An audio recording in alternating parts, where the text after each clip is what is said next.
Ball podcast. We've got hot teams in New York. We have bad teams for both of the hosts of this show. We got a lot of FAAB to talk about, all coming up next.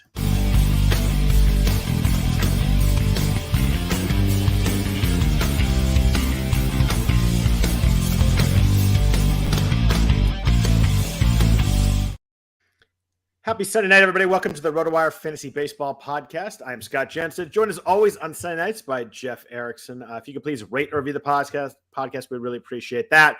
Goes a long way towards helping people find the podcast, all that kind of good stuff. Jeff, I heard a guy was getting some tweets earlier this week. Oh, the A's aren't that bad. Swept by the Guardians, who hadn't won a game in a week. Since last time we talked, I don't think the Reds have won a game. Dude, they haven't even been close in a game. It's ludicrous how bad they are. They're 3-19 with a run differential of -65. But crazy, I think we kind of talked the Yankees were kind of middling, and all of a sudden the Yankees have won 9 in a row. Yankees are the best record in baseball. The Mets are 16-7 after beating the Phillies tonight. It's a good time to be a New Yorker, I suppose, and the baseball fan.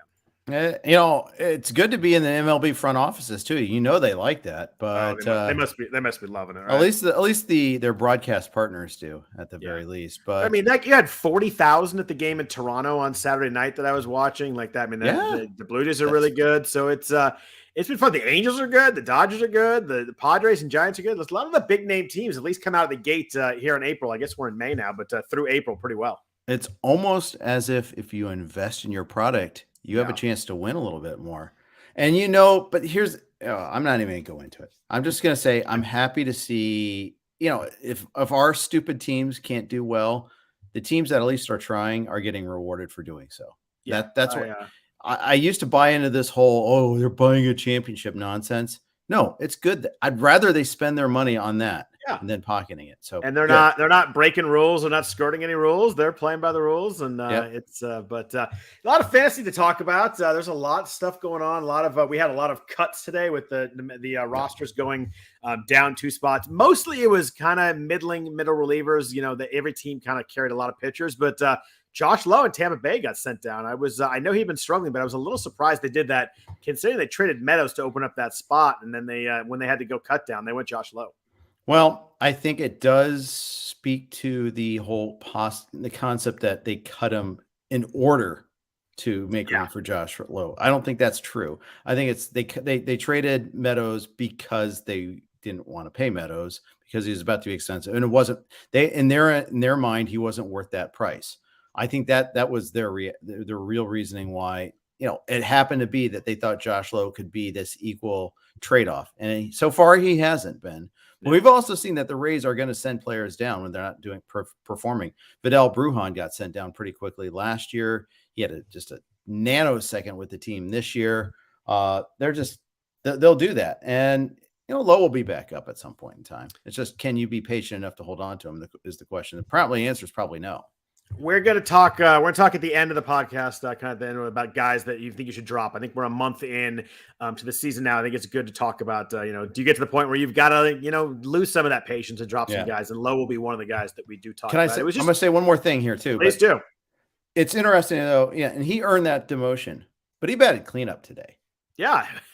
Right, that was weird too.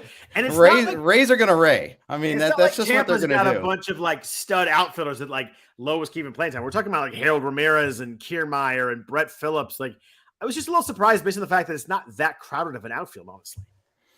It isn't, but it could be Lowe could be back, and Brujan could go to play the outfield at some point. He'll be back at some point in time. But I mean, they have and Rosarena, who Scott Jenstad, properly faded and told the world that you were fading him. As of going into this weekend, he didn't have a single barrel, not one. Still, I'm looking at the stats. Still doesn't. I don't know what he did today. He did have 2 doubles, but I mean, hitting 210, hard hit rates low, strikeout rates up, walk rates way down. His OBP is 235. I'm not a Rosarena guy, and he's certainly not doing anything to change my mind at all. No, he is not. And yeah, they're at that point where they're starting to need him, and they've had so many injuries. I get that. But seems like we say that every year about them, by the way. They usually find a way. They're 12-10. They're not the center still could hold here, Right. but they're not going A's or Reds on us here. We've got questions in the chat already. We're popping off on a Sunday. Someone wants to know, Jeff, would you drop Jeremy Pena or Alec Boehm because they have Luis Arias coming back? I am not the person asking about dropping Jeremy Pena because there are very few people I would drop Jeremy Pena for. I love Jeremy Pena. Yeah. Alec Boehm is someone whose stock has improved. And I know Pena is hitting 222 going into today. He hasn't stolen a base going into today. I have to pull up the box score for today's scores. He was 0-4 with 4 strikeouts today, Jeff. So that's he didn't steal a base. Then is what you're saying? He did not steal a base. Is what I'm saying. That is not what those of us in the sabermetric community like to call good. So that now makes him have 22 strikeouts. It's starting to get up there as far as that goes. You think the league's kind of adjusting to him a little bit, Scott? I like the hard contact. I like the barrels. I think the BABIP's been really unlucky. The K rate's a little high with the 4 strikeouts today. It was okay until today, and it jumped like 3.5% today. Kevin Gossman is a wizard, by the way, though, too. So I was not in on Gossman. So as much as you gave me the props for Roseman, I was not on Gossman, and that was looking like a very bad call so far. That dude looks awesome. Dude, he looks amazing. Yeah. And I think it was Rob Silver. Correct me if it's someone else that was making the point on Twitter. It's like for everybody talking about, they just need to change their approach to the plate. Just look at that pit, like his splitter. Oh, it's the splitter's gross. That is not an approach problem. That is he is a wizard problem. Yeah, there is no doubt. He looks really good.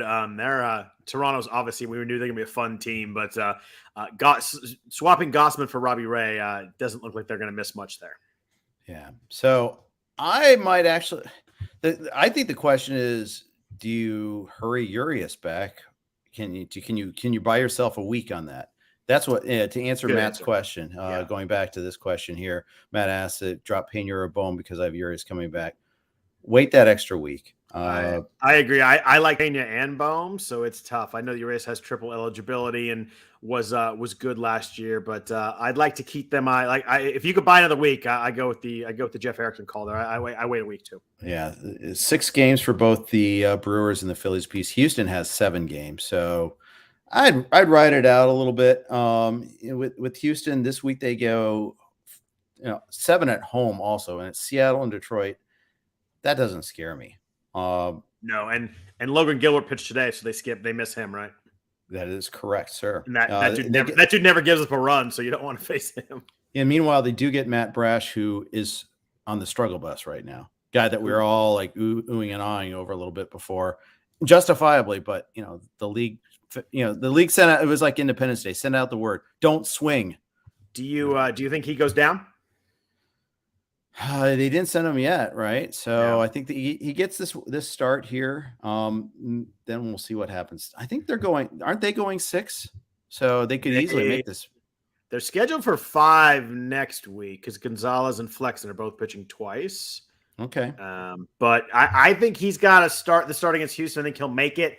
I think if the walk issues are as bad as they have been the last few starts, I think there's a chance that he might go down for a couple starts. Yeah, I think so too. Yeah. Let's look at week 5 real quick before we hit the FAAB from week 4. I wanted to point out since we're good offensive weeks, you're looking to stream some offense. Love Houston and Minnesota this week. Houston gets 7 games. Just mentioned 3 Seattle, 4 Detroit. The Twins have 7 games, 4 at Baltimore, 3 against Oakland. Really nice matchups there. Colorado is at home for half the week. They get Washington and they're at Arizona. So I like Rockies bats this week too. Were you picking up any offensive bats this week, kind of based on matchups, or offense seemed kind of dead in FAAB to me? It's hard to find it, but I did pick up some hitters here and there. Picked up Chas McCormick in a couple of leagues. I got him in the 7 games. The thing is, he hasn't run yet, but he is hitting for average. He is playing a decent amount. I picked up Odubel Herrera, who is starting against every righty and batting leadoff. Now they have 1 lefty this week, and I think 2 the following week for the Phillies too. So we'll see how startable that is. But I had Jake Fraley to cut. As I said in my scarf, we have a group chat in our scarf league, and I said the whole key to winning bids is have enough terrible players that you can cut, so it encourages you to bid aggressively. So with the amount of Will Myers I had lots of cuts all over the place this week, so that was it was not a problem. You washed your hands of Will Myers, huh? I did in all 12s. I held him, I think, in 115. I'm going to see how the reports look this week. But even if he comes back, he was not very good when he was there. But I want to go real back on McCormick. I really like that ad. He's led off 6 of the last 7 games for the Astros. Yeah. That's really a nice spot to lead off, especially without Altuve coming back. Who knows how that works, how they slot him in. But if McCormick can sit hitting 1, you and I talked about him as early in the year during the offseason as kind of a late flyer, guys that we liked some of his metrics. So exactly. I like that ad a lot. Yeah, and I actually am pretty happy about the Herrera buy too. In both cases, I won contested bids, so that's always nice too. 37-21 and 27-22. You hate it when you overbid, like the 12s. Like I had a couple of gross overbids. I had a 111-1, I think, in one of my onlines. And who would you bid on for 111-1? Michael Lorenzen. I'm 9th inning was choppy, but against today, yeah. I think he's just straight up good, and 12s are 12s, and 12s are so hard to predict. Like that, you could have had a $180 bid in there somewhere, but and then you get nobody. They're so hard to predict. I try not to let it affect me and just kind of put my bid in. If I get it, I get it, but they can be frustrating. I think we had a 450 or something in one of mine for Taylor Ward. We were one of the 4% leagues. Still available. Wow. 4% leagues where Taylor Ward was not taken yet. You missed the best 2 weeks of his life. Certainly missed the best 2 weeks of his life. He's been bonkers. Professional, at least. Yeah, I think he went for professional at least. I think he went for 440. I thought my bid of like 70 was fairly aggressive, and it was blown out of the water. Yeah, it should have been.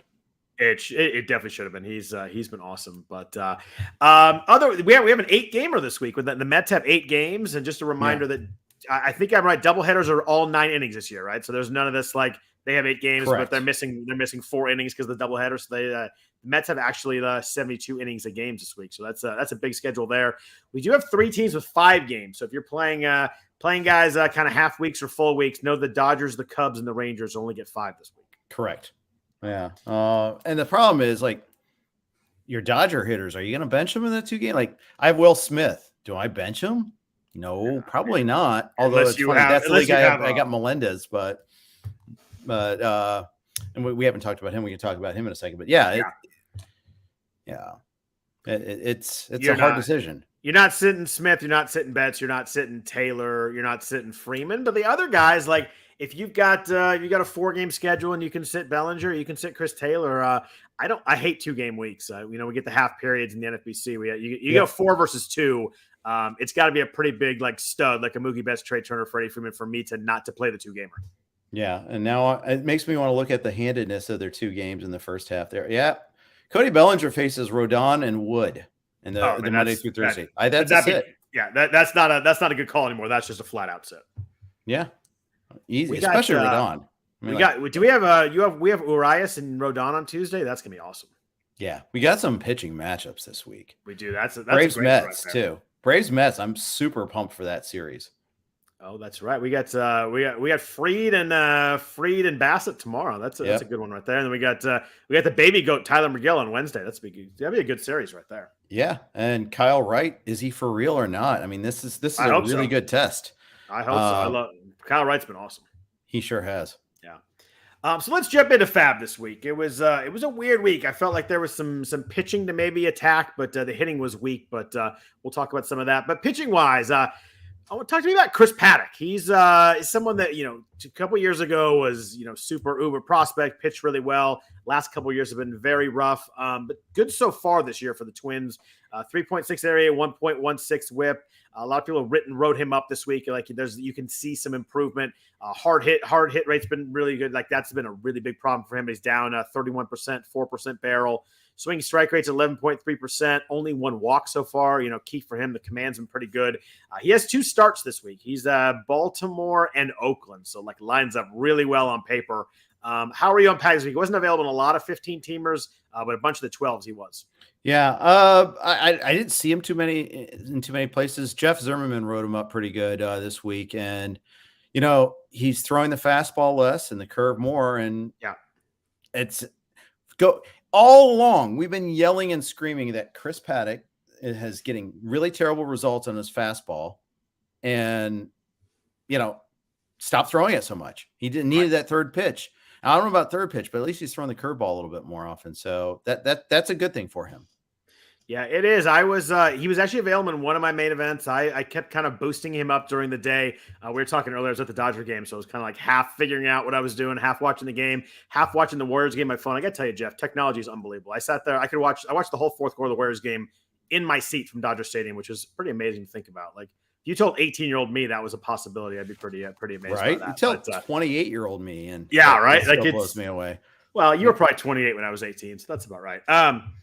I know that didn't work. It didn't work math-wise, but I thought it was fun. It's close though. What am I about? No, 7 or 8 years older than you? I didn't think you were that much older than me. I'm 50. Joking, but... Oh, so you're like 4 years older than me. How's that all? God. Yeah. Okay. I know. You're old. It's terrible. I know.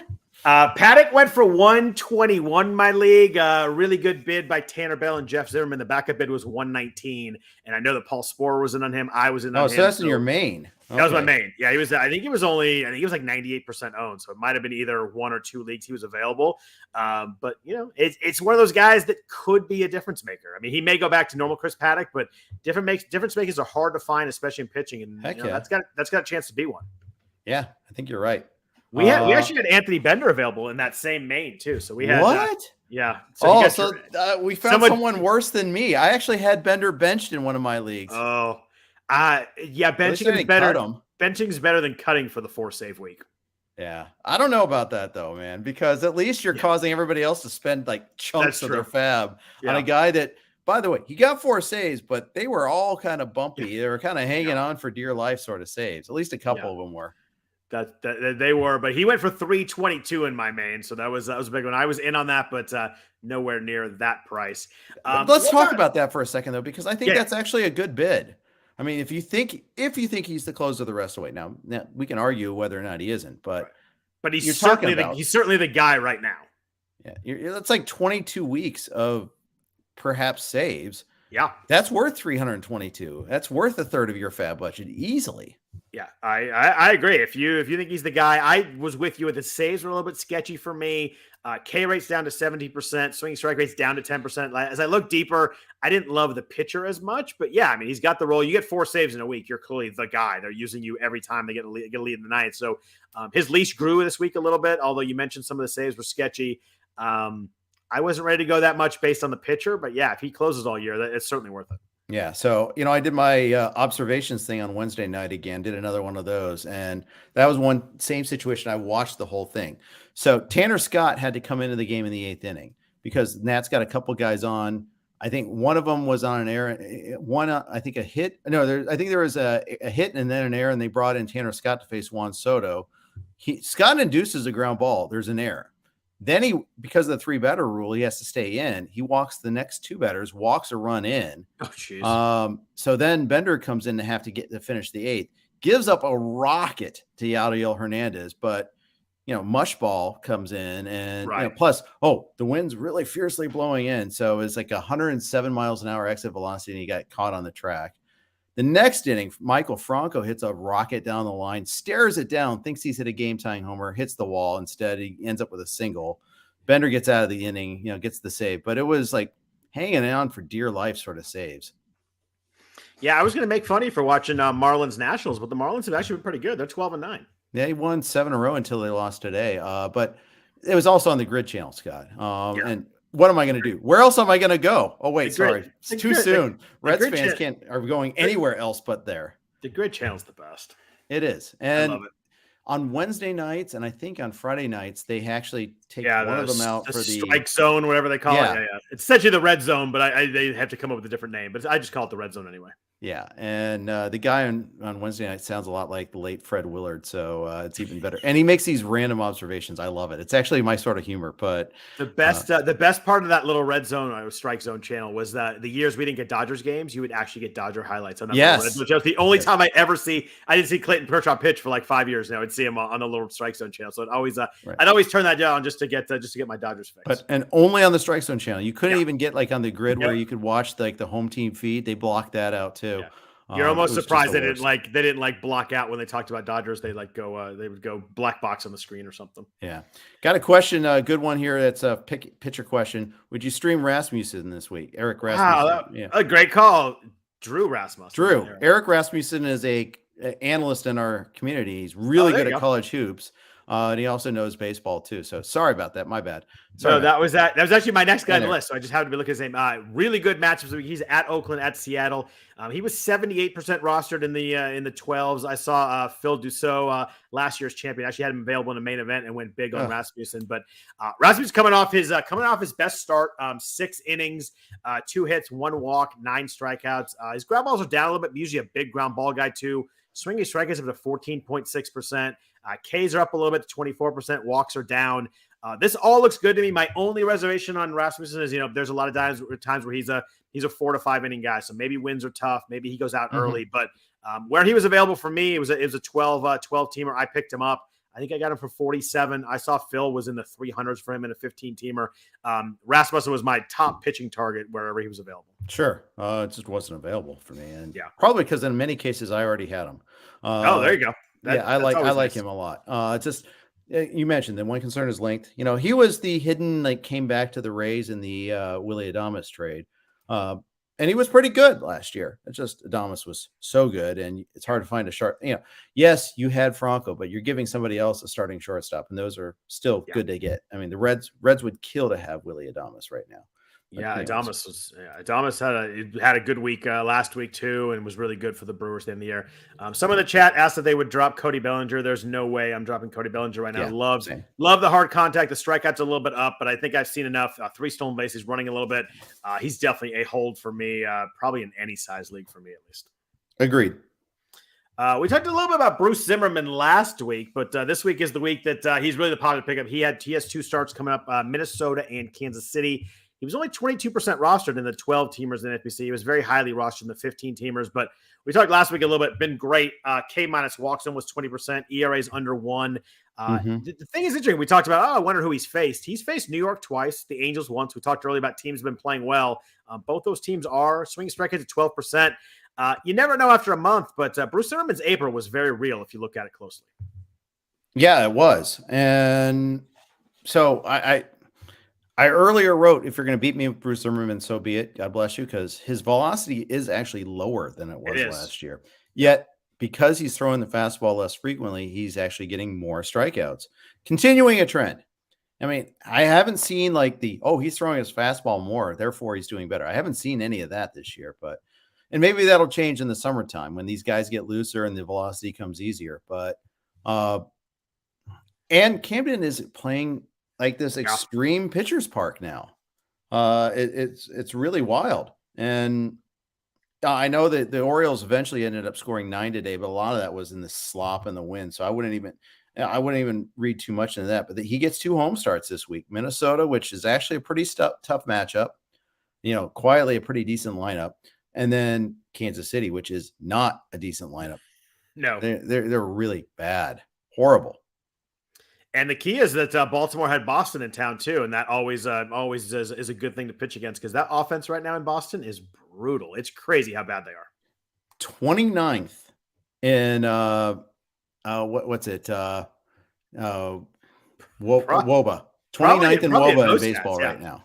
They have 13 home runs. It's like they got one. JD Martinez went deep today, and that gave him 3 in the last 11 games. Down 9-1 in the ninth after everybody benched him on Friday, because he sat Friday and Saturday, hits a grand slam in the ninth.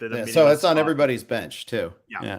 Yeah. Before today, the Tigers had 2 home runs today. Candelario and Cabrera both homer. But before today, whoever it was, Anthony Rizzo had more home runs than the whole Tigers team, which is a pretty crazy stat too.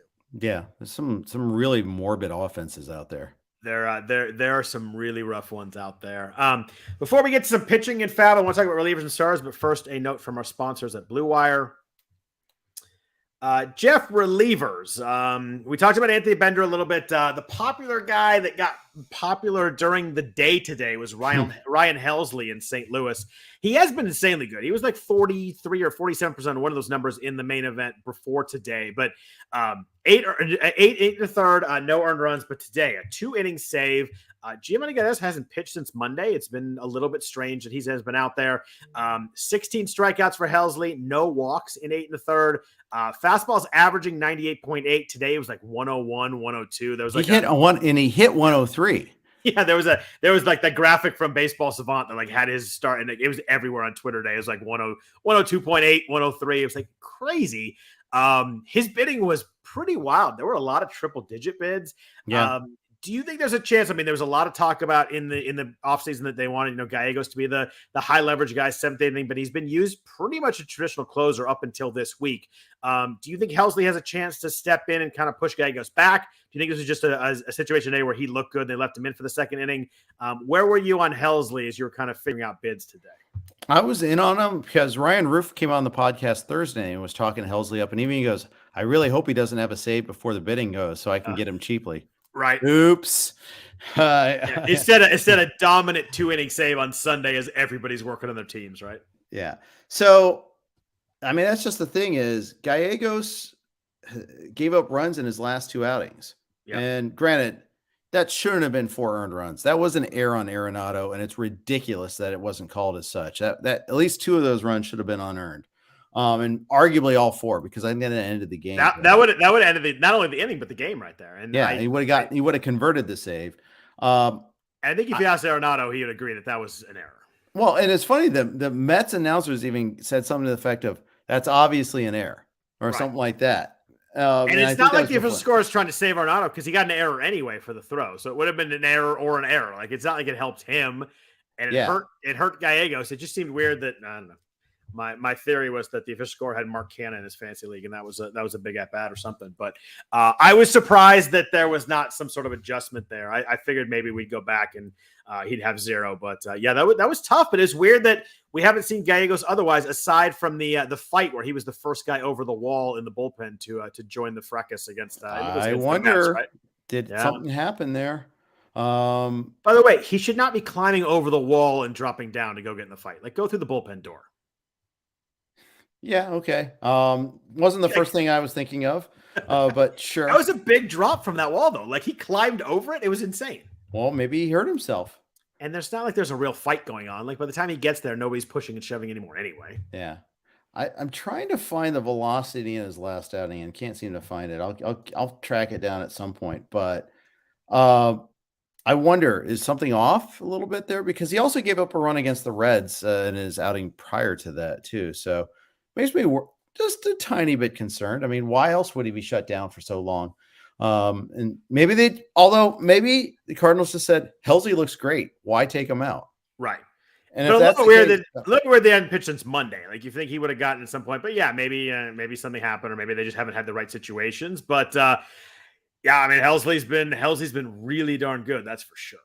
Now, the Cardinals are going to have a home game against the Royals tomorrow. That's a makeup. Of a rainout. And then they go to Kansas City for 2 more games. And so they're playing tomorrow's game early. It's like 1:15 Eastern time. That's right. That's a good call. That's a good reminder for everybody.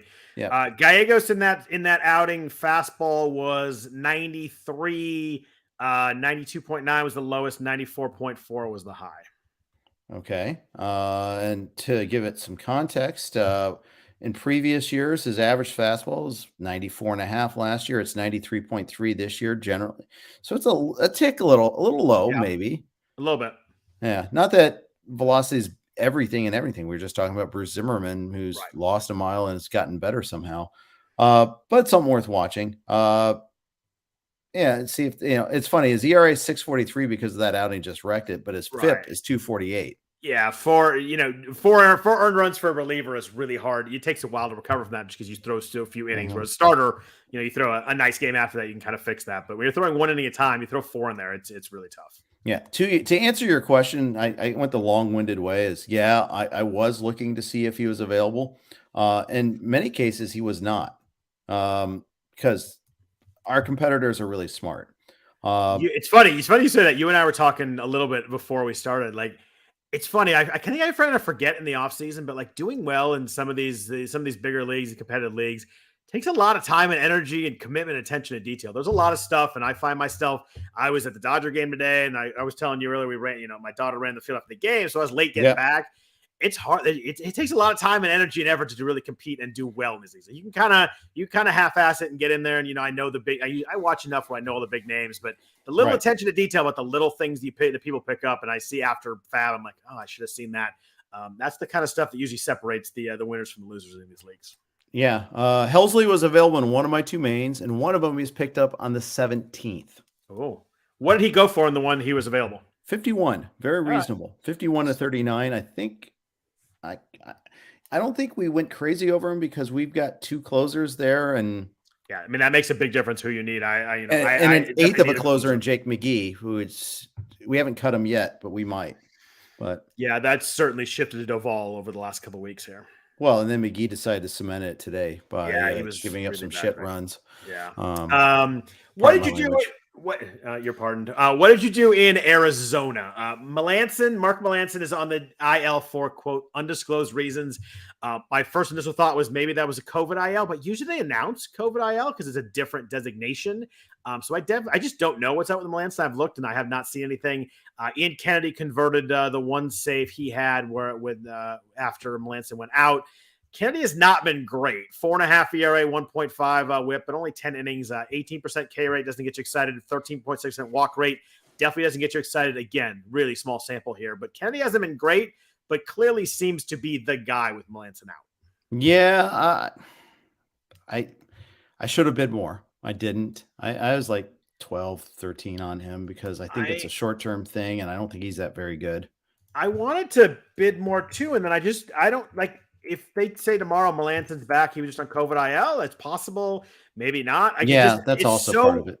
We don't get many situations in baseball where we don't know exactly at all what's going on here. Like they always say, in the IL, his knee was sore. Like there's always something, whether it's true or not, there's always something. Right. This is a really weird one.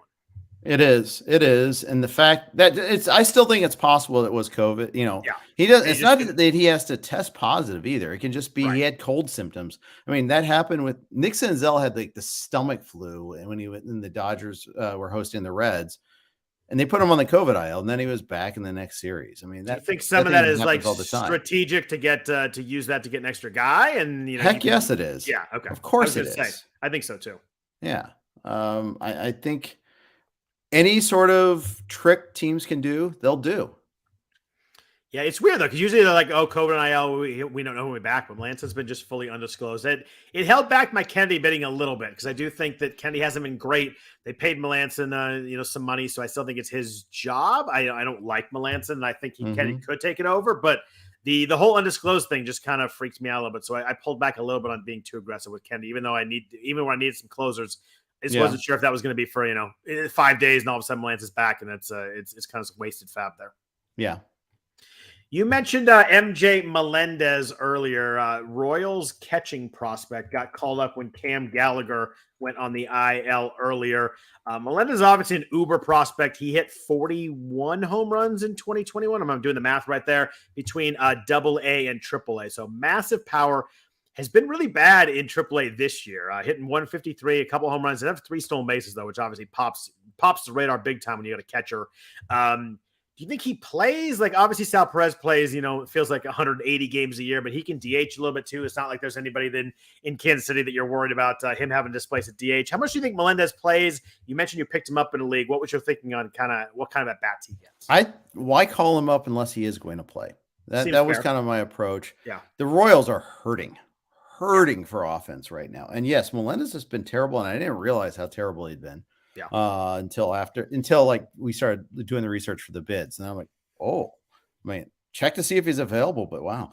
I like though he's still walking. He hit a couple of homers. Yeah. He is a pop-up prospect. That's like the one thing that's a kind of a concern is 2021 was way better than anything else he's done in his professional career. I mean, he hit a buck 60 in 2019, but obviously we didn't see 2020, and then he was really good. So you wonder, did he take a step up in that year? We would have seen a big step up in stats, and he was an alternate site.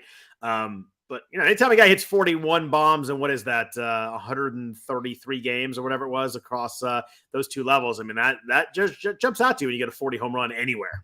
It does, especially at catcher. Yeah, exactly. And it's 123 games even. It's even more impressive. But see, I knew I did the math wrong. Math is hard, but that's okay. I'm not trying to shame you. Trust me. I'm just trying to illustrate the points. Shame away. No, that's good. I'm glad you did the math there. You're right. It is 120, 79 and 44. So yeah. But were you guys like aggressive with him or just kind of a small bid? Did you need a catcher? Are you going to start him this week? Where do you kind of fall with all this stuff? So where I did pick him up, I'm not actually hurting there. I've got Will Smith and I've got Ryan Jeffers, who I'm fine with as a second catcher. But yeah, a couple bombs this week. Yeah. But yeah, I think he will play.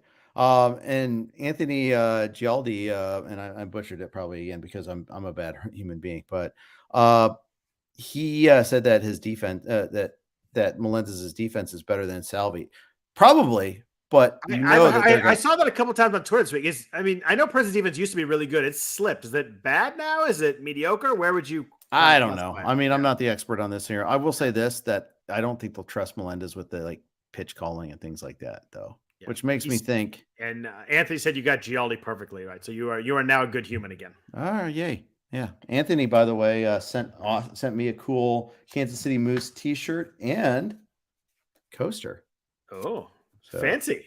Yeah, Anthony is a great dude. We met him in Vegas. First time I was meeting him this year, and it was definitely a treat. I enjoyed that. I enjoyed it a lot. Really good dude. So yeah, look forward to seeing him next year in Vegas. Other bats. There are some interesting middle infielders. We got Ha-Seong Kim in San Diego. I was shocked they didn't send CJ Abrams down today. I don't know what the point is of having CJ Abrams play twice a week in San Diego. He's clearly overmatched right now. I get why he's not playing, but why is he not getting regular at bats in AA, AAA, something like that? It seems really strange to me that they're keeping him on the roster right now. Maybe they're waiting until Tatis comes back. I know they like his defense. He's fast, but man, if I have a guy like that, I want him giving every day at bats. But Kim is playing a lot. Sheldon Noisy in Oakland is playing a lot. Has 3 stolen bases. I don't not what I would expect from Noisy. Had that really big power year in 2019 and kind of nothing else, but playing a lot. Taylor Walls, I think he played 6 out of 7 games this week for Tampa Bay. Any of these middle guys you liked? Josh Harrison was available in a lot of leagues. I was looking for some middles. I kind of went with Harrison. I had some Abraham Toro pickups. Now he's playing a bunch with Mitch Haniger back on the IL. Kind of disappointing there. I really like Mitch Haniger. But any of these middle guys really jump out to you as maybe a little bit of a step up from the rest of them? Noisy, at least, last week he was, people picked him up and then they had 5 games. The A's had 5 games. So it's tough timing. This week, obviously, is going to be better for that. I think he should be rostered.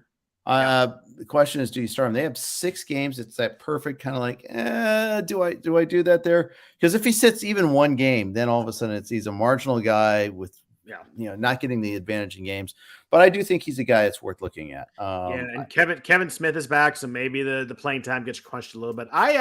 I like Kim in that mix just because I think that we've seen some stolen base upside. We haven't seen it in the majors, but in Korea, he stole 33 bags and 21 with some pop. I still think there's a lot of, I think there's some actual real upside with Kim. Maybe when Tatis comes back, that might go away his playing time, but I think we've got another few weeks of Kim playing a lot. And he was my favorite out of this group.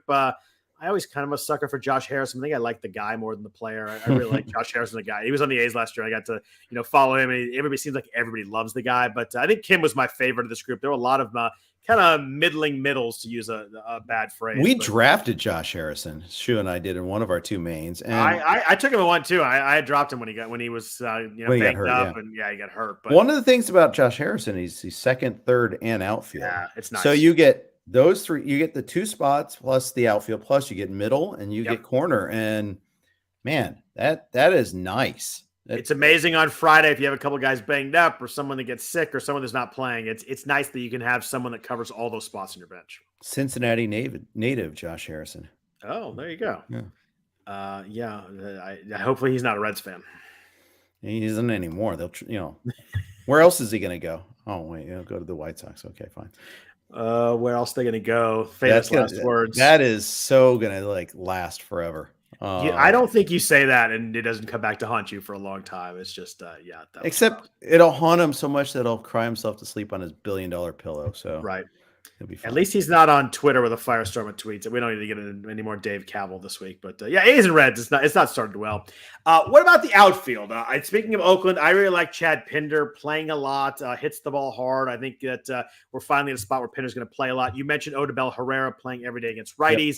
Yep. Travis Demerit has been leading off a little bit, hit a couple of home runs this week. Kyle Isbell is someone that as the day went on, I kind of found myself going more towards a little bit. We've got, Mondesi's out for the year. Playing times open up a little bit. Merrifield's playing a little more infield. He's a guy that was 15-22 in 2021 in AAA, hit 269. Doesn't strike out a lot, 20% K rate, 10% walk rate. As I looked a bit closer, Isbell kind of moved up my list in the outfield where I needed one of those. Sure, I can see it. I mean, the fact is, they didn't move Bobby Witt Jr. back to shortstop once they lost Mondesi. Maybe it's just committing to the move, which I can actually get behind a little bit. If they think that's where he's best in the long run, right, and not just this year, then okay, fine. They were going Lopez and short and Witt at second, right? Yeah. No, Lopez at short and Witt at third. And Whit Merrifield at second. Whit Merrifield at second, yeah. And that opens up the outfield spot. Edward Olivares gets 2.5 games now every week instead. At least he doesn't get shuttled down to Omaha, so he got that going for him. I was pretty sure that just the way it worked, he was when they did the roster cut, it was going to be one of him just to mess with people. Anthony asked in the chat about Lou Trevino. We'll mention the news and notes, but he's beginning a rehab assignment in single league. Probably need a couple innings under his belt, just been out so long with the COVID. I think he'll probably back with the A's in the second half of the week. So this was legit COVID with him then, huh? Yes, it sure sound like it. I mean, he's been on the list since April 18th, so it I assume it had to be. But he's I imagine he throws probably 2 innings down there, maybe Sunday and Tuesday or something like that, or Monday and Wednesday, and then he'll be back probably Friday. I don't fully know if he's going to slot right in. Danny Jimenez had been good. Was a little rough this week. Everybody in the A's was a little rough this weekend, but I don't know if he slots Trevino slots right back in, to be honest. I agree. Who is Lou Trevino to keep the job? Right.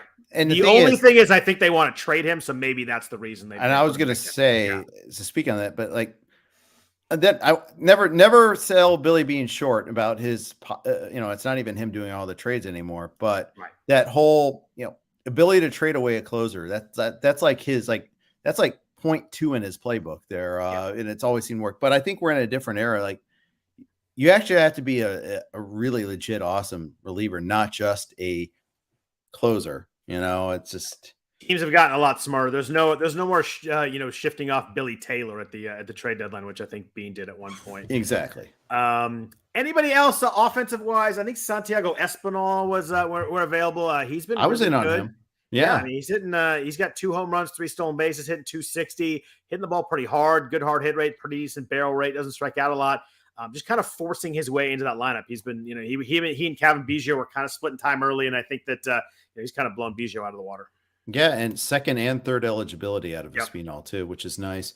And then you listed Luis Torrens on the list, and I actually have him in a couple places. Torrens is not having a great year, but there's some power there, enough that the Mariners have occasionally used him as a DH, and catchers who DH are something you usually like to have. Yeah, and if you look a little bit deeper, he had 15 home runs last year, 43% hard hit rate, a barrel rate over 10%. Yeah. It's hard to find catchers with those good of numbers. It's not everything, but you can squint a little bit and see Torrens, being at least pretty workable. And catcher, as expected, catcher has been very, very tough, especially in a 15-teamer. Those second catchers have been brutal. Yep, which happens every year. And it does. You play in an only league, you'll see you always see Austin Hedges out there on the waiver wire. Yeah, he's playing a lot, but no, it's always Austin Hedges and Roberto Perez are the always 2 every week. I'm like, oh, these guys have 18 at bats this week, and I look and it's 2 for 18 with an RBI. You're like, I don't know what I'm doing. Yeah, I'll take the 0. So let's jump into some news and notes. There was a lot of injury updates this weekend. The worst was Mitch Haniger, grade 2 ankle strain on the IL. No timetable really given yet. It sounds like a couple of guesses I saw was like the 6 to 8 week variety, so like a pretty long term injury. Yeah.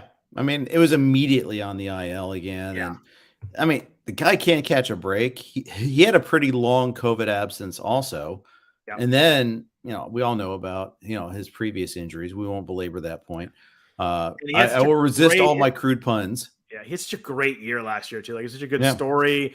This team is young and fun, and all of a sudden he's hurt again. It's just it sucks. For a guy that not a team I root for, but I root for him personally. He was really good last year. I had him some teams last year. I think you're probably looking at more than a month. Do you hold someone like Mitch Haniger in I guess first to 12 or in a 15 out? Say he's out for, let's just ballpark it, 6 weeks.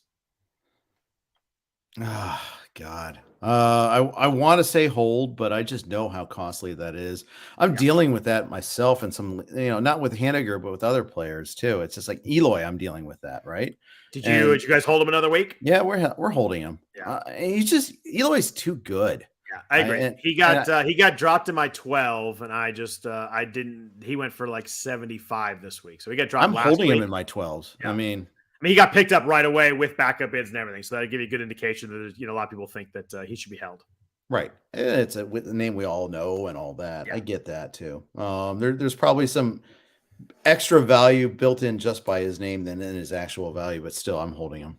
To add to the malaise in Cincinnati, Jonathan India, probably their most fun young player, back to the aisle with a hamstring. You just hate to see this back-to-back. Like, obviously, it's just not right. Yeah, I mean, yeah, and he had one nice game in Coors where he crushed, and then, we're resting him. It was the party line on Saturday, and then Sunday he's a scratch. We're still resting him. They got the off day money. No, we're putting him on the IL now. Yeah, at first it was like a few days rest will do it, and then all of a sudden, nope. Gone. It's hamstring injuries. We've seen it time and time again. And they remember the Reds were slow to put him on the IL, but I'm going to say, in fairness to the Reds, believe it or not, I'm going to say this, but they just have so many injured guys. There was no one to call up unless they were going to add someone to the 40-man roster. Yeah. And they just designated the Punisher. So that he's gone. He's the punished. We'll always have, what was it, August 2019? What was you had a month where you could not get him out? Yeah. That's Aristides Aquino, by the way, is the Punisher. Yeah. Right. And now he's not just the punished. He's also like, he got the Napoleon treatment. He's like put on Elba. He's on an island all by himself there, but yeah, India is the worst. Cause hamstrings for a guy who you want, 12 to 15 stolen bases from, is always rough, because now you figure he's tweaked it once. He probably comes back. He doesn't run right away. It's just it's a bad cycle there.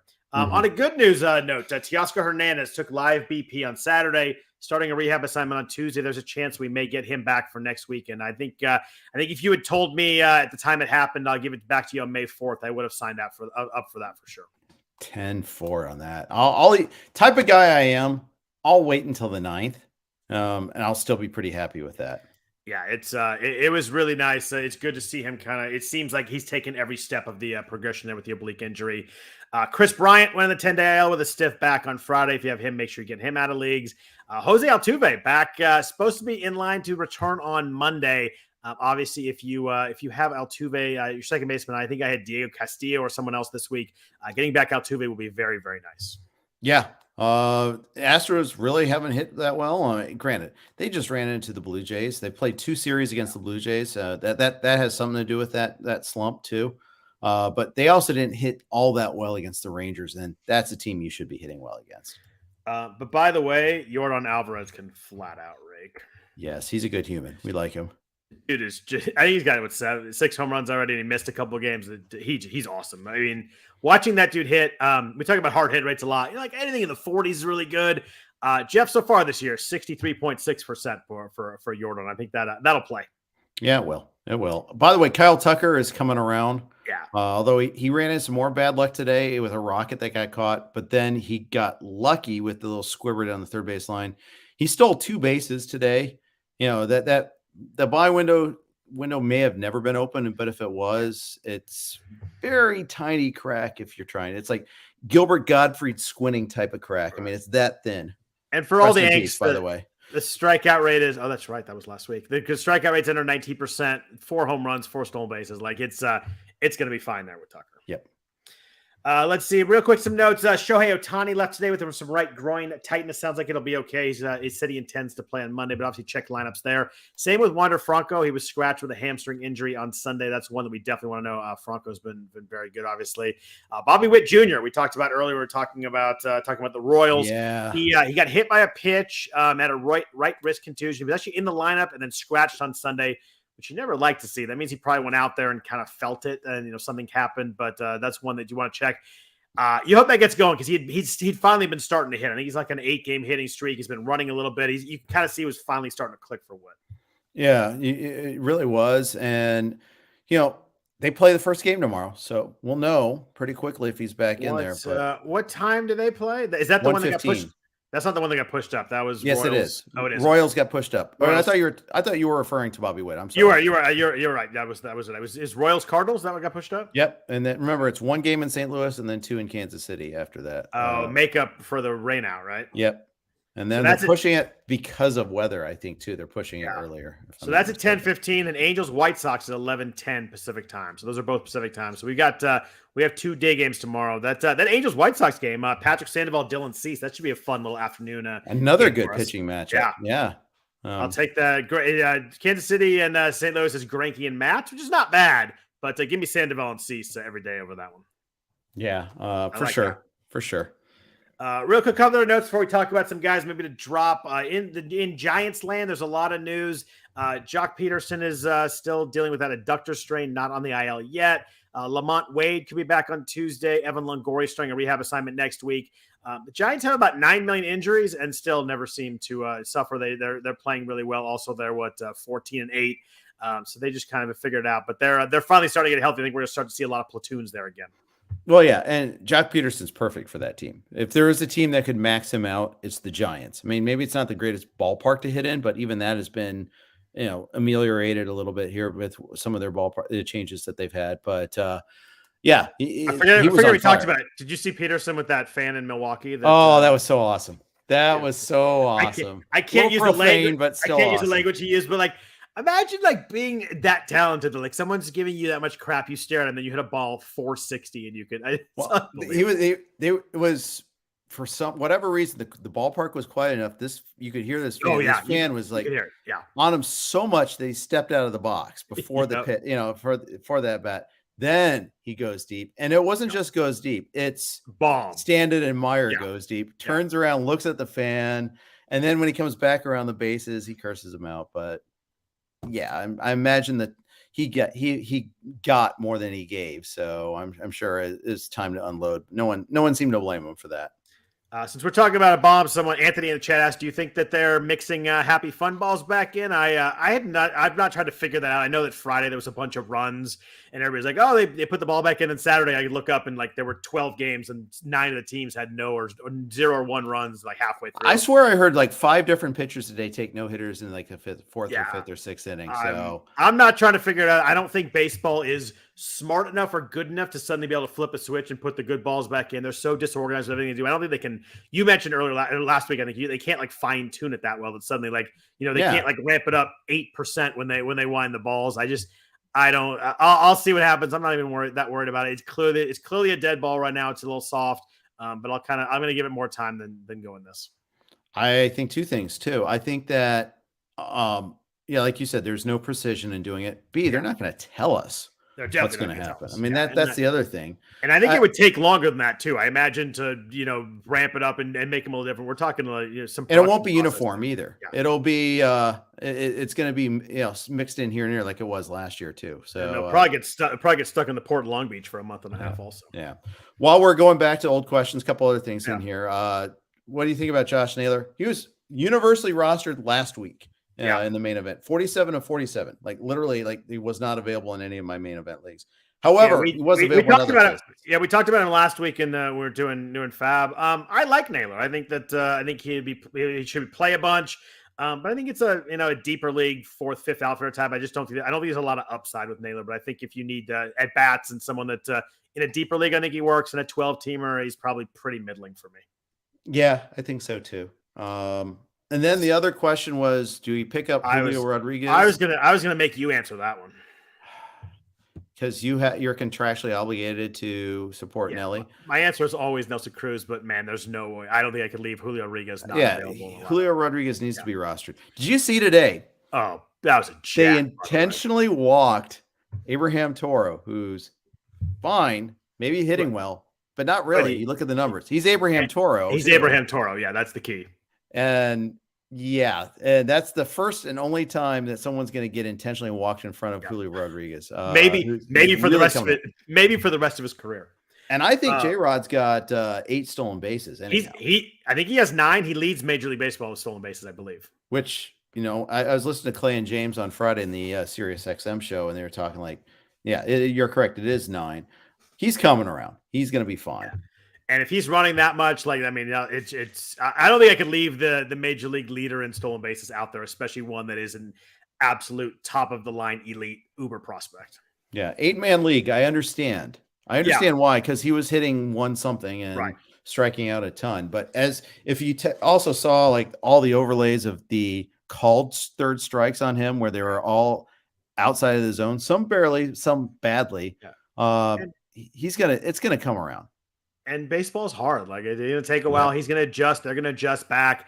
Hopefully, I know Nelly listens to the podcast. I hope he's not listening right now, but I'm gonna take J-Rod right now. Yeah, find another drop. Yeah. That's the best way to put it. Pick up Julio, but find someone else. Or some nebulous other drop that we don't have to make a hard decision on. But find another one there. Right. Yeah, it's the proverbial. Oh yeah, he's way more valuable in best ball. Yeah, that's sort of the type of answer. But no, I'm gonna answer the question. I go J-Rod over Nelly right now. I would too. Yeah. Bailey Ober placed on the IL with a right groin strain. Sounds pretty short term. Sonny Gray, also from Minnesota, pitched well in his rehab outing on Sunday. 3 innings, 5 strikeouts. Sounds like he might make one more. I was hoping he was going to pitch this week because I think they're against Oakland. That would have been nice to get that start. Mm-hmm. Not only for a little retribution for Sonny Gray coming back to Oakland, but just because it's obviously a really good matchup. Last question before we do a couple of drop players here at the end. What the heck do you think is going on with Ryan Presley? There was we talked last week. Do you use Presley last week? Because there was news like he's getting activated on Tuesday. Maybe he's going to miss Monday, but then he's got 6 games. The Astros are good. And then all of a sudden he's he has a sleeve on his leg. He's throwing a bullpen session. He didn't have a setback. Flat ground. Yeah, he didn't have a setback, but we didn't take enough of a step forward. There's a lot of weird language with it, and makes me think that there's something going on that we don't know about. That doesn't make me especially happy as someone who has Ryan Presley in the main event, and you need your anchor closer to be out there pitching. And the thing is, now, he's been on the IL this whole time, at least. If they activate him, sure, I'm going to start him. But they play Monday too. So again, if he doesn't get activated Monday, right, you're screwed. You can't, I think I'm going to sit him unless they activate him Monday, and then he'll probably get 3 saves over the weekend. But I think I can't risk the zeros again. With the quotes I've seen, it doesn't really sound like it's that imminent right now. You're going to put in Anthony Bender for him, and he's going to get blown up 4 times instead of getting 4 saves, and Presley will get 3 saves instead. But that is certainly the way it works, isn't it? Yep. We talk a lot about picking people up. I think we're at the point of the season where it's important to talk about, these guys that we drafted in the 12th round, 9th round, 15th round. Do you get to the point where you drop them? I know it's really hard to drop guys that you liked. Obviously, you drafted them. You took them for a reason. Few names for you as we fire through. I know we've gone a little bit long, but Akil Baddoo in Detroit was like a pick 135. I kind of warmed to him later as we're talking. I'm like, I think it's a good spot to get some stolen bases with not giving up too much power in those rounds. He has been brutal. Hit 128, 1 home run, no stolen bases, 42 plate, or I think it's more than that. But plate appearances. Maybe it is because he sat a bunch. K rate's 29%, hitting nothing hard. Swing strike is 15%. I think the biggest problem with Baddoo is not his production, but the fact that he's hitting 9th when he plays or he sits a lot. What do you do with him? Obviously, if you draft him, you took him in the 9th round in a 15-teamer, maybe 12, 13 round, a 12-teamer. Are you ready to drop Baddoo after 3.5 weeks of season? So this one's on. I don't have him. He's a Keel, but don't for me. I do have him, so I'll answer it after you do. Yeah. So he started today, and you got to see him in person. But prior to that, he had sat the 3 previous games, and I think they had faced some lefties, but it doesn't matter. I mean, you look at it there, he sat he didn't start 5 of the last 8 games and 7 of the last 11. And when he plays, he hits 9th for Detroit. That's a cut. Yeah. I'm cutting it at 12. I held 1 more week in a 15. Sure. Okay. I don't think I probably made the wrong decision. I didn't really have a lot of outfielders I didn't need someone. If I needed someone for that spot, I would have dropped him. I had 2 or 3 other drops, so it would have been kind of right there. I held him and Will Myers in 2 different spots in a 15-teamer just to kind of see what happens. But I'm leaning towards probably that they end up being drops next week, which is a bummer for someone who's a top 10 round pick. That's hard to drop him. Hard to drop him on May 1st. You got him in the top 10, huh? Yeah. I think I took him in the 9th round, somewhere in there, pick 133. I get that. That is the endowment effect, though. I mean, it is. It doesn't. That means nothing. I mean, it means nothing to his value now. But right. I liked him enough then. The stolen bases are interesting to me if he can kind of get warm. Robbie Grossman left early today. Maybe that impacted my decision a little bit, but I think he's going to be okay. I'm holding one more week in a deeper league in a 12-teamer. I'm dropping him and kind of just moving on. Yeah, I think that's right. I mean, even if the thing is, like, you almost should, just because you can always pick them back up. And if you're not going to use them, those guys that are on your waterfall, sometimes those are the guys that really pan out. The guys that you are like not even necessarily targeting, but enough that you liked them enough to add them, right? Yeah, that might have been a mistake. I might have just been stubborn and using the sunk cost in there, and I just should have dropped him. But I'm giving it a week in a 15-teamer. We'll see what happens. I did the same with Joe Adell. This is a frustrating one because he actually has 3 home runs. He's hitting 240. The strikeouts are a big problem. I think the biggest problem here is that Taylor Ward, we mentioned earlier, has been raking. Mike Trout has been raking. Obviously, he wasn't going to play for Mike Trout anyway. We're kind of a situation, Ohtani DHs. He and Brandon Marsh, who's been good, are kind of in a platoon right now, and that's not something you want to use because your platoon with Adell is only against lefties. Yeah, it's right. Yeah, we all were like, "Hey, Joe, man, what's he thinking?" Yeah. But Ward's been awesome. I mean, yeah. I like to make fun of Joe Madden, and I think that he does some things wrong, but you can't really critique him for playing Taylor Ward right now. That's for darn sure. Yeah. So what do you do? Do you hold Adell with the thought that, there's obviously a ton of power in this bat and someone can get hurt? Do you drop him? Do you, where you bench him? What would you do in a 15-teamer or a 12-teamer? 12-teamer Adell's a cut. Yeah, I think so too. Instead of hello, it's goodbye. And sorry, easy joke to make. Oh, wow, I took a second. That's crazy. That was actually, come on, get up with the times, Jenstad. That was actually young man. That was topical too. I know. I'm so used to like going back, but that was pretty good. You snuck that one right in on me. Yeah. I say goodbye, and I probably say goodbye in a 15 even. If you can find someone that's playing 5 times a week, yeah, you probably should do that. Make that switch. By the way, just an appreciation comment. Mike Trout is awesome. I know we've said it off, but on base 5 times today. He's hurt often enough, and he doesn't have a stolen base. But man, he's just so good. And if we're redrafting, he goes in the first round now. Yeah, for sure. And he's top 10. One of those guys like when he hits the ball hard, you're like, that doesn't matter where the ball is, where he's hitting, like it's a home run. He just the pop is insane. He is so good. I just hope I mean, I don't like the Angels. Obviously, they're quote unquote a rival for the A's. I don't think the A's have a rival right now, but he's good for baseball. He's great for baseball when he's healthy. We mentioned Boston struggling offense. One of the guys struggling there is Bobby Dalbec. Really good the last couple months of last season, but it has been brutal. 147, 1 home run. K rate's actually down a little bit, which is surprising. 30.7%, still high, but down a little bit. Swinging strike rate is absurd, though. 19.7%, a really high number there among the leaders there. Hard hit rate still really good, 45.7%. Still hits the ball really hard. Biggest concern here is he's starting to lose a little playing time as he struggled so much. We have is it Tristan Casas that's the stud prospect that's kind of raking in AAA. He's losing time on the major league roster right now. Franchi Cordero, of all people, Franchi Cordero. Yeah, Franchi Cordero batted 5th today, by the way. If you needed a sign to say how the Red Sox season is going, that's it right there. Yeah, and they're in a division where there's some really good teams. You do not want to. They're 8 back of the Yankees, 7.5 behind the Yankees already. Like, you don't want to fall back behind the Yankees and Toronto and Tampa. That's a series to the Orioles. Yeah, that's not a good division to fall behind in because it's going to be the rest of the division is not coming back to the pack. I think is the key there. Story, no homers, by the way. Oh my gosh, that's brutal too. Dalbec, cut or hold? Cut. All right, well, you're tough on all these guys. Maybe I can find one you want to keep. What do you do with Jared Kelenic? We talked about how bad his struggles were last year, hitting 141, 2 home runs, 3 stolen bases. But you look at some of the metrics, he's been really, really bad. 40.8% strikeout rate after today, a hard hit rate under 30%. So it's not like he's swinging and missing a bunch, but hitting a bunch of rockets. His hard hit rate wasn't very good. He was under 40% last year, but still decent at 39%. Way down. Swing strike rates up from 11.8% to 17%. He's swinging and missing a ton without, like, a lot of times we see guys swinging and missing, like selling out for power and it comes together. He's not doing either right now.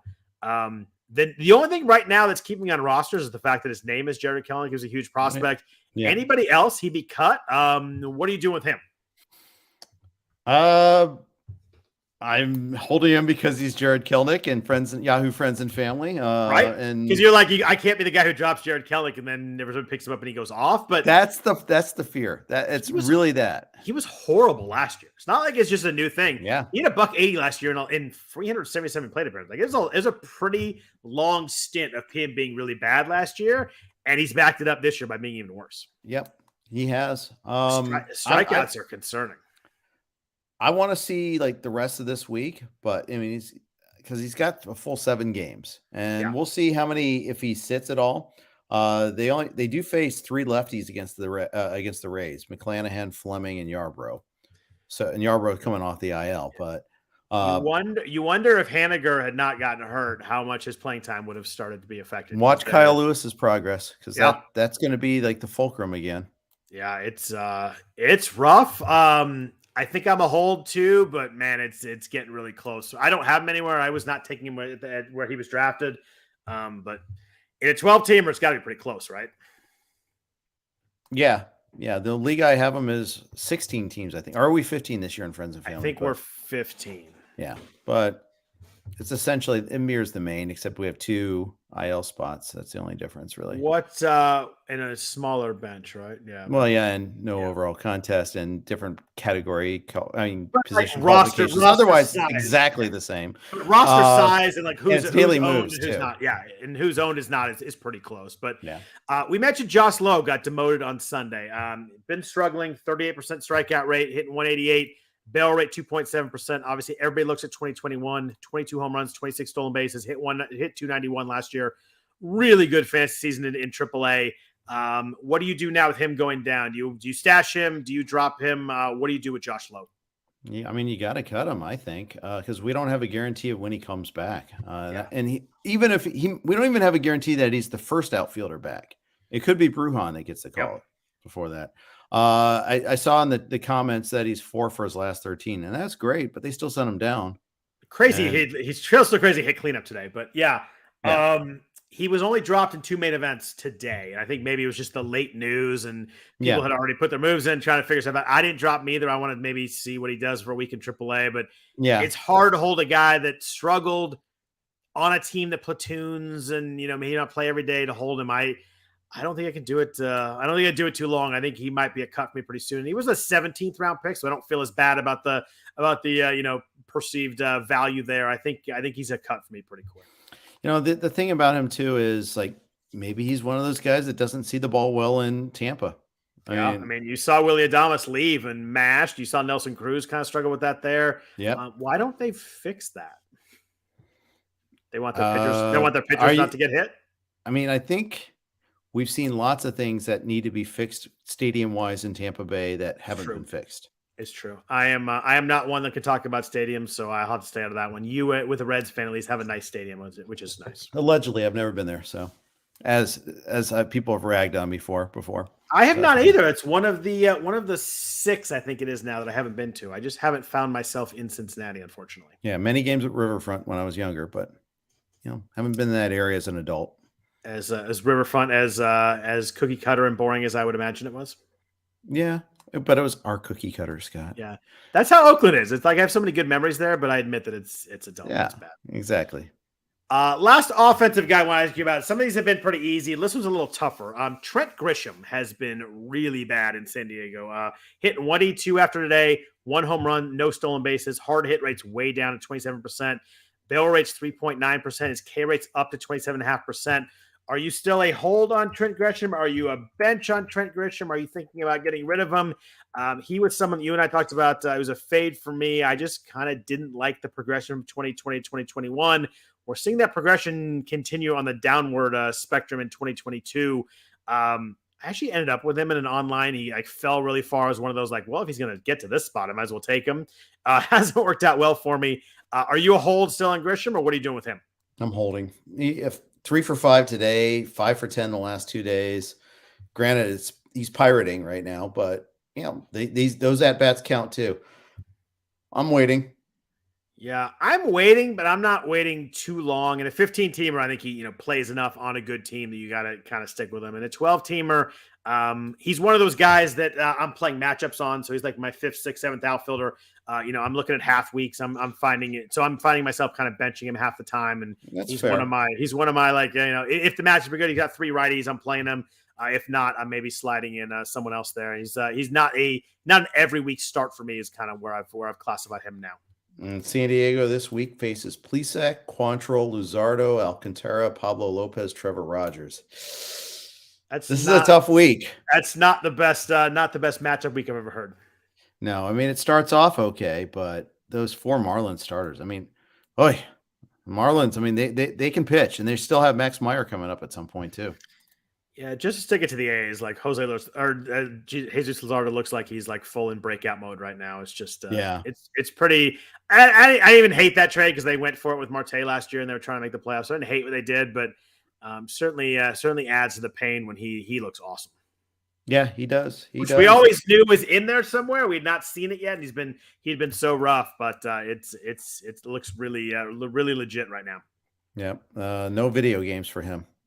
No video games for him, that's for sure. But those are kind of the offensive guys I wanted to ask you about. I think we're at a point now where it's good to talk about who you want to drop. We always talked about ads, but I think it's good to talk about that. Anybody else or anything else you want to get to? I know you watched. Let's do pitchers next week. Yeah, I was gonna hit that. We'll talk about some pitchers next week. I think maybe get another 1 or 2 starts for some of these guys. It's good to know whether to drop. I know you mentioned you watched a bunch of games today. Anything else on your mind that you wanted to talk about that you saw today? No, top of my head, no, but I think we covered most of it. I mentioned the Julio Rodriguez thing. I thought that was one of the favorite thing I saw today. Yeah, that was a bomb too. That was like a no doubt. Like we're gonna see many of those. Yeah. Oh, the Reds. I like the Reds ended that game nice and early today in the first inning. So that was it. They're not even showing up on that's the last game that goes on the grid channel. And I used to be like, I'd wait till August to not focus on the Reds feed. And I'd go Reds first and then grid channel, maybe on the second smaller TV, but volume definitely on the Reds. Are you just not watching Reds games now? Like they're 3:19. When did you just kind of like watch other games now? Yeah. And it didn't take me long. It was like at 3 and 7, I think I was that way or something. Right. It was 2 and 11, I think. Right. Yeah. I mean, it got ugly fast. Yeah, that's it's rough, but it's not very fun. Hopefully we'll get do they have any like young guys are going to call up that'd be interesting to watch second half? Yeah, keep them. I mean, pitching. Lodolo's back this week, right? Lodolo's back. I mean, I want to see Hunter Green's development. Yeah. They've got some kid pitchers, but I mean, their hitting is just Jose Barrero. I want to see what happens when they bring him up. And Kyle Farmer hasn't homered yet. I don't mean to rag on Kyle Farmer, but he's not a major league starting shortstop. He's a fine utility player, and he's miscast as middle of the order starting shortstop type of guy. Since we're talking about it, what do you hold? You holding Joey Votto? 1 more week, Scott, at least, because yes, I am. Yeah, 122 with a 32% strikeout rate. You're hurting me. Just stop. I know. I'm sorry. It's like not Joey Votto like at all. No, it isn't. But he's emerged from the wilderness before. Yeah, that's the thing. I mean, he's one of those guys that seems to be able to figure stuff out, and he sounds really frustrated and upset, and he's talking about how much losing sucks, and you got to figure he's going to figure this out at some point, right? Right. And the only thing I worry about is he gets too despondent about the team context. That's the thing that kind of scares me. Is there any way they move him somewhere else, let him play somewhere else, or is he a lifer in there? Well, he's got a full no trade, so it's and he just became an American citizen too, so it's not like he's dying to get back to Canada or anything like that. But if they're on the verge of losing 105 games, you think he'd think about going somewhere else? He might. I know he was against in the past, but now that the Reds have fully steered into the villain bit here and decided they're not going to compete, I could see him seeing it. But he's got right now it's a moot point because he can't hit. He's got to actually catch fire first, and then we'll address that. Yeah, that's fair. So. All right. Well, hopefully when we talk next week, the Reds will have won a game or two. So that would be nice. But we want to thank everybody for listening to the RotoWire Fantasy Baseball podcast. Always fun to do this with you every Sunday. If you want to follow Jeff on Twitter, he's at Jeff_Erickson. I am at Scott Jenstad. If you want to ask any questions there, we will certainly be talking baseball there. Other than that, I hope everybody has a really good week. We'll be back at you next Sunday night. Take care and have a good one.